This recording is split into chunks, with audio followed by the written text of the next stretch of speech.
this track because there has been a subtle change in the track of this, which may mean that we're going to see more of an impact in part of the WLOX viewing area. First, we'll show you the wider picture, and we see that it's a Category 4, then moving north. But this doesn't tell the story as much as when we get in closer up.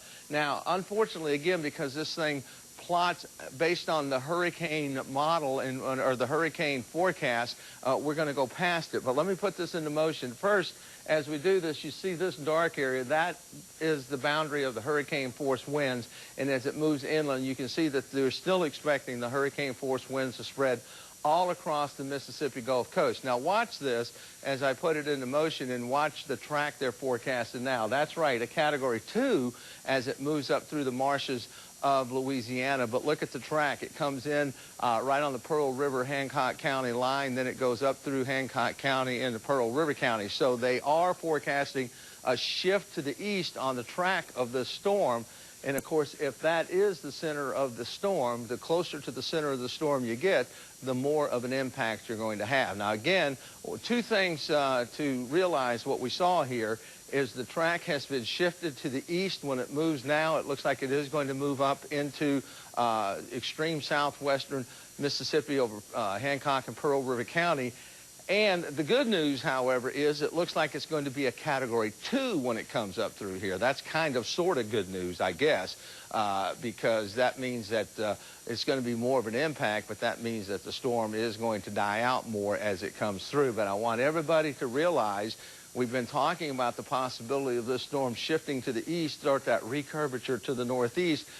As of the last advisory in this plot, they're saying now that this track is moving to the northeast. Now, what we have to watch is this storm continues moving, or are they going to continue pushing it more and more over into our direction? So that is a subtle change that I think we have to be aware of, and we're going to have to watch this track and see if they continue moving it. I've always told you that as these things get closer, they kind of drift off to the east, and this one looks like it may be starting to do that. So I just wanted to bring you up to date on that situation. Right now, I want to go over to the storm tracker radar and see what's going on out there. And here, as you can see, we're seeing this track, and we've showed you exactly what they're saying now, kind of drifting off to the northeast. The weather is getting very squally out there. Again, come down here right around the eye. This is the eye wall. That's where the maximum hurricane conditions will be occurring. Here's the mouth of the Mississippi River right here. And I think you can pretty well see that we are seeing that storm is kind of drifting up more this way now instead of over this way. So we're seeing the north track, and we may very well start seeing a north-northeast track going up, something like this. So we all have to be aware.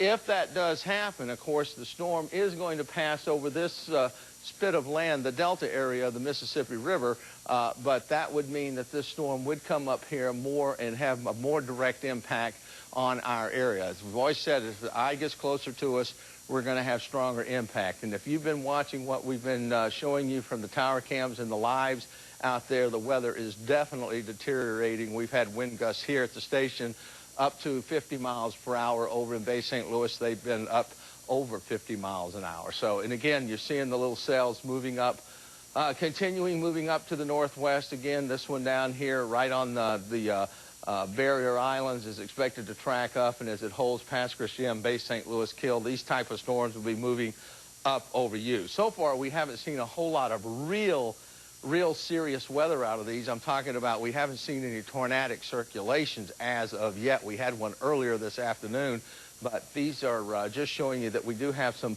intense showers and thunderstorms. So that is an update on the situation with Hurricane Katrina. It looks like the track is shifting more to the east, and that means it may have more of an impact on us.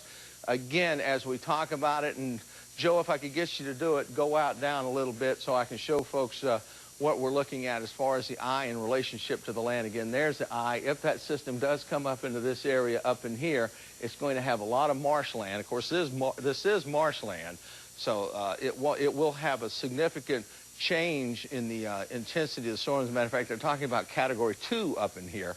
But again, as this thing, when and if it continues shifting, it will be obviously more of an impact of the Mississippi coast than if it went here, in the aspect that it'll be coming closer to us. But it's looking like if it does do this, it'll be moving over enough land that it'll knock it down to about a Category 2 when the center passes over whatever area it does eventually pass over. So that's the information, the latest information I have on Hurricane Katrina. Now let's go